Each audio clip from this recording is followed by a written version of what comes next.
When I was a boy, I believed that the sea was boundless and indestructible to human pressures. Now I know better. Most of the biggest fish have been harvested, and there are places where jellyfish have become the catch of the day. Everybody says, put it out there.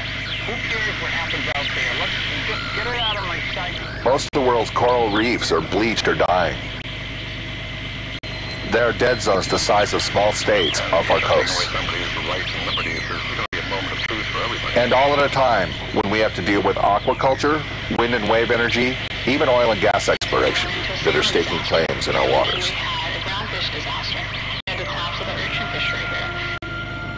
But I have also learned there's a smarter, more lasting course than the one we're on.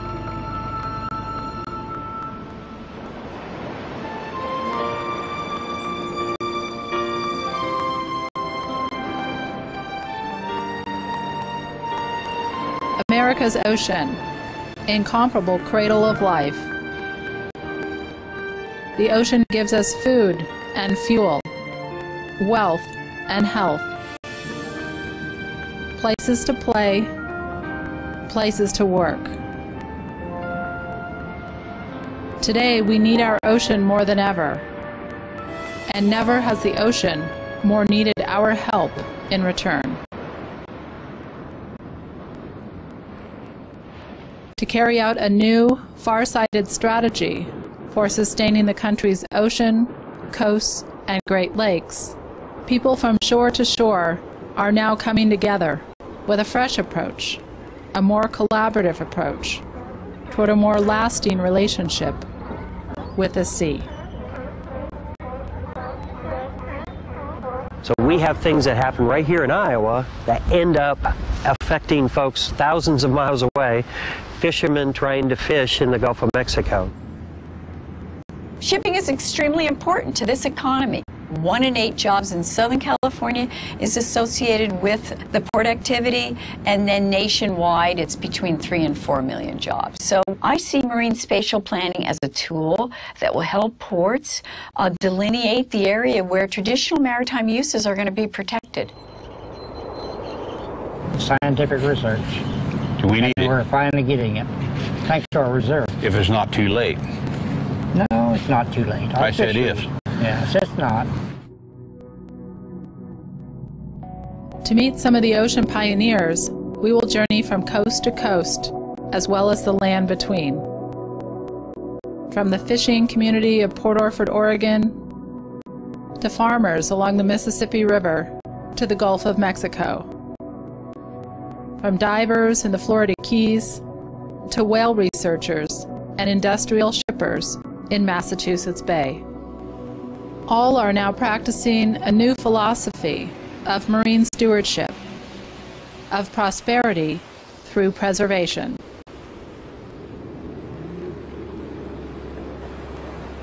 We're now inside the Stellwagen Bank National Marine Sanctuary.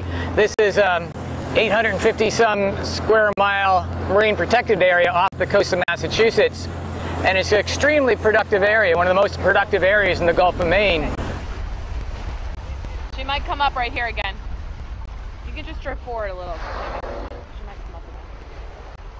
Stellwagen Bank is a place of unusual richness, a mixing bowl of upwelling currents and nutrients that feed multitudes of fish and seabirds, marine mammals, and people.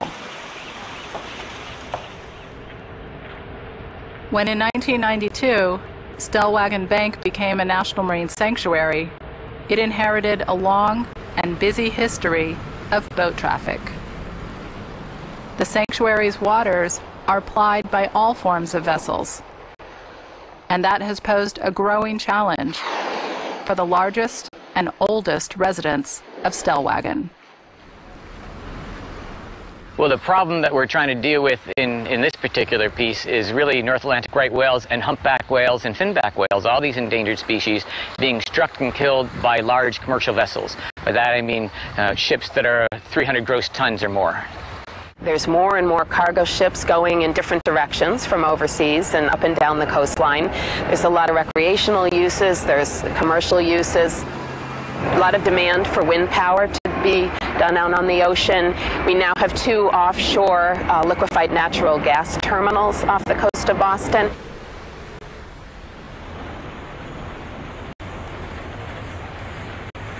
Knowing that some of the rarest whales in the world were dying in the shipping lanes of Boston Harbor, the Massachusetts Port Authority, Dave Wiley, and the shipping industry together set out to save them.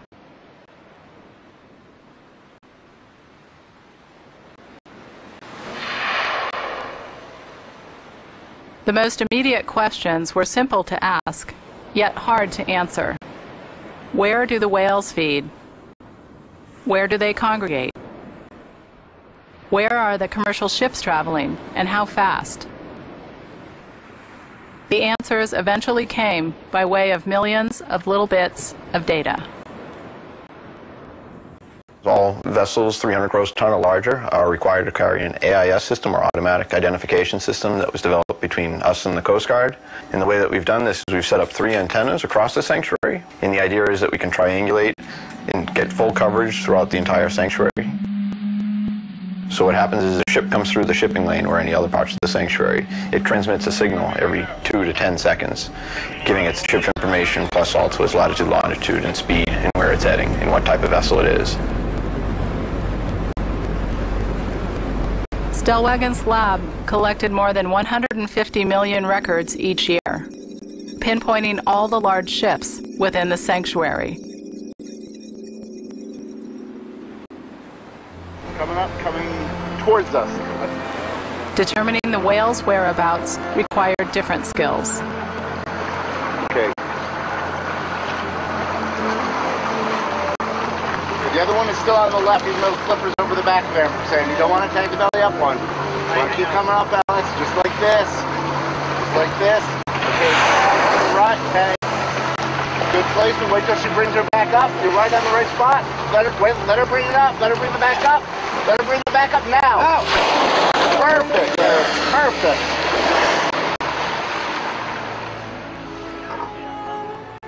To track the whales, Wiley and his crew employed a new device called a D-tag, a miniature computer harmlessly fastened to the whales with suction cups. Come to the left, come to the left, come to the left, come to the left, up, down. Perfect. Oh, man, beautiful. Wow. Very beautiful. All right.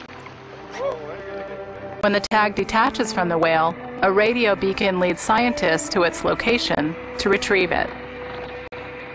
The D-tag has granted us a far more intimate picture of the whale's underwater world. This animation is based on the information gathered from the D-tag. Here we see the feeding behavior of humpback whales as it has rarely been seen before.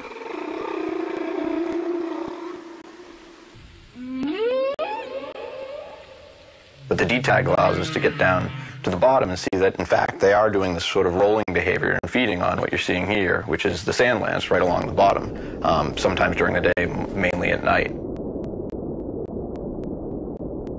And superimposed in here is some fixed fishing gear, which you'll see here is a gill net, and then also the surface lines going up to the surface. So as you can see, this animal did a really good job avoiding the potential entanglement. Other whales are not so lucky. North Atlantic right whales are found typically feeding near the surface, at a depth of 15 to 20 meters or less. 15 meters is also the keel depth of large vessels entering the port of Boston, putting whales into strike range. With as few as 350 members of its kind remaining, the death of even a single breeding female can tip the species towards extinction. So one of the next things we wanted to look at is how serious of a problem is this? So another visualization here is showing you, again, the sanctuary's dropped into 3D here, and these are nautical mile grid cells. And the height of each of the cells that you're seeing is, in fact, the dense areas where there's the most population of whales. Thompson and Wiley overlaid the shipping lanes and saw a collision waiting to happen. There were also areas in the sanctuary that were less used by whales. So we decided it'd be a good idea, very smart, to try to move the shipping lanes from areas that whales used a lot to areas that the whales used with much less frequency. Wiley took his idea of moving the shipping lanes to the port operators group, presenting his data and offering solutions that were good for the whales. But were they good for the shippers? Our initial response to the proposed shift in the traffic lanes was guarded, and then we had some concerns for navigational safety. It was the first time that we'd ever been approached at that level in that detail to figure out what was going on the ocean. And you can't manage it if you don't know who's out there and what they're doing.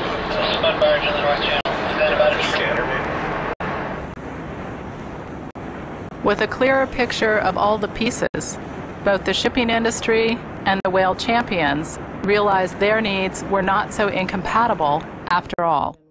They'd have some more questions, we'd rework the data, and after about 6 months we came to an agreement of what we thought would be a particular configuration for the shipping lanes that would give us very good conservation benefit for right whales and the other endangered whales, and also would have minimal impact upon the shipping industry. The lane was shifted north to come in a direction like this. This would represent what the new shipping lane looks like as opposed to the old one. And there have not been any incidents. So the last thing that we want to do is to harm one of the animals with a ship. And nobody wants to do that. The shippers don't want to do that. The pilots don't want to do that when they're on the ship. So we want to take the steps, and we educate the captains and everybody involved so that risk is reduced. Yeah. There's been close to 100% compliance with the ships following the voluntary lanes, and I think that's testimony to how much the industry really embraced it. Boston became the first port in the nation to change its shipping routes to protect marine mammals, reducing the whale's risk of being struck by more than 80%.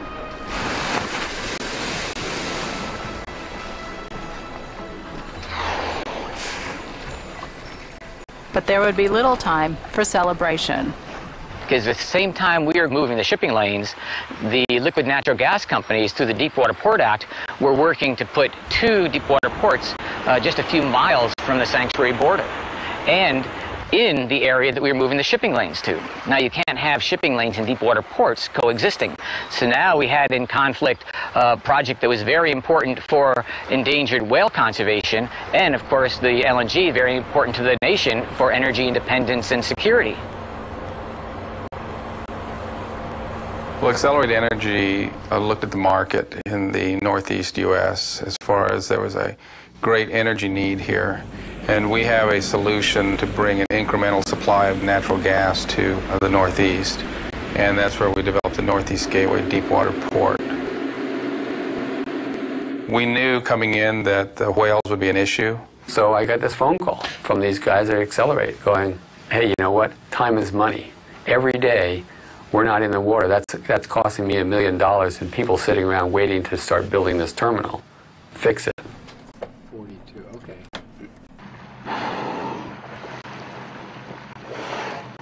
Again, the questions to Stellwagen's dilemma would eventually be answered by the whales and an alliance of people willing to listen.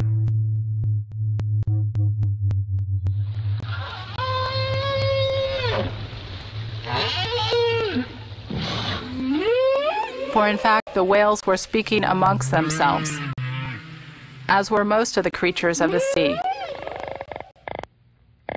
a phenomenon of vital underwater chatter that humanity had only lately begun to decipher.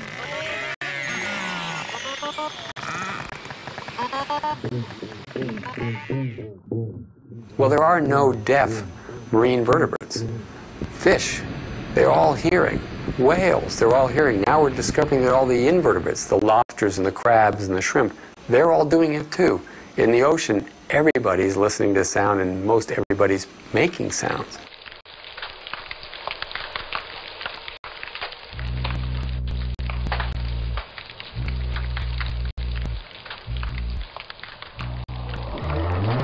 Right whales make this particular call called the right whale up call. Kind of go, and that's a call that they use for contacting each other.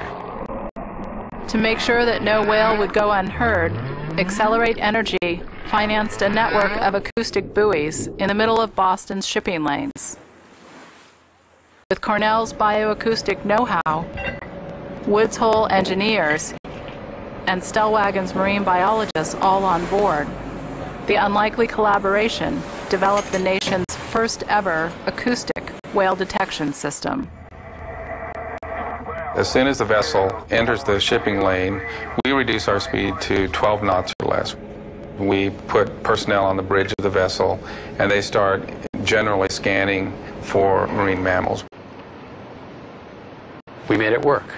We can now listen to the ocean. We have a network of these buoys right in the middle of the shipping lanes. And these are positioned about 10 miles apart, so they overlap, and they can listen for whales throughout this area.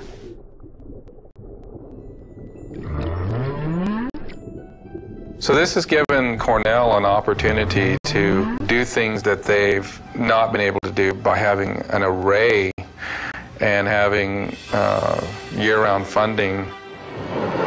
And it won't surprise me if Dr. Clark doesn't find a way to develop a network that will reach further than Boston Harbor.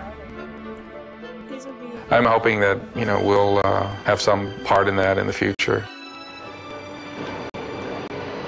All the people in that group came away being a little bit different as a result of the process.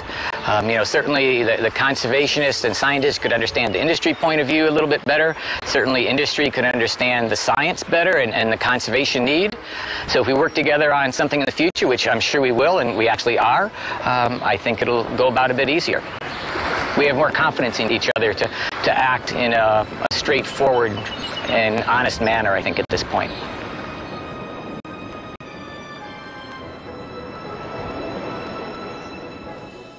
Does anyone have, can you hear me?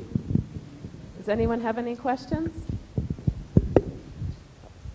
They've got microphones, they'll pass out. Hi, what was the public's opinion on this issue with changing the shipping lanes? I'm not sure how involved the general public was or even knew of what was going on until it was sort of rolled out. But on the industry side, I think initially there was a lot of skepticism and thoughts that, this is going to get rammed down our throats and this is going to cost a lot of money because we're going to have to, go a longer route and time is money. But the scientist that was on a couple of times, David Wiley from Stellwagen Bank, is just an amazing person, and he's a real collaborative person, and he came to our industry monthly meeting, the Port Operators Group, again and again, and he put on paper proposals of what he was thinking, and he had a lot of data to support what he wanted to do, and it was really hard to look at the data and not be compelled. And we don't know for sure if it's actually saved any whales, but it absolutely has reduced the risk by, he said 80%, and I believe that's an accurate number based on the data he has. So, after he just kept coming back, he kept listening, and if people had questions or suggestions, he'd go back to the table and figure out what he could do. And over time, I think he built up a lot of trust, and in the end, the industry didn't oppose it at all.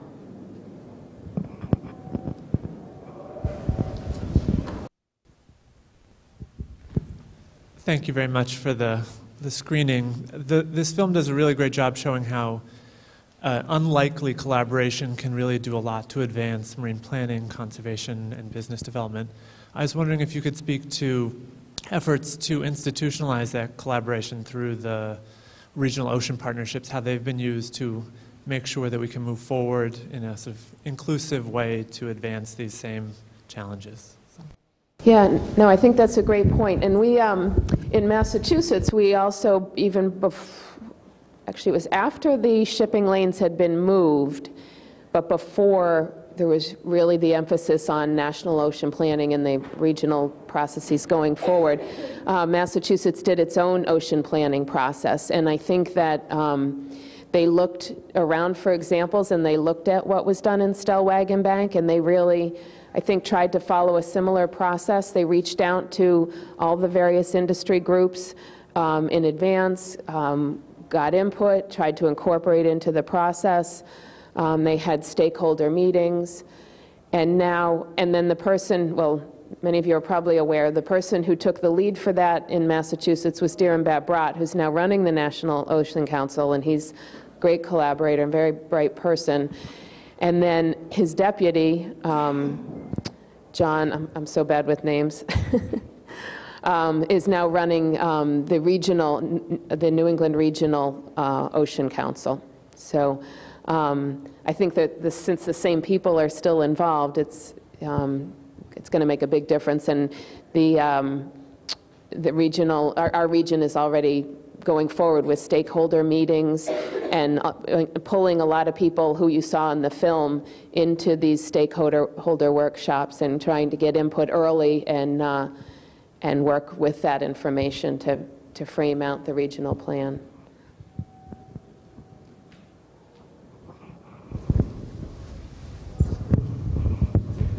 I was just wondering whether you think this is a New England phenomena of being able to pull off a collaborative, positive effort like this, or whether you're hearing from other port directors around the country that they want to bring this same model into where there is it possible to pace this around? Are you hearing a call for this from your colleagues?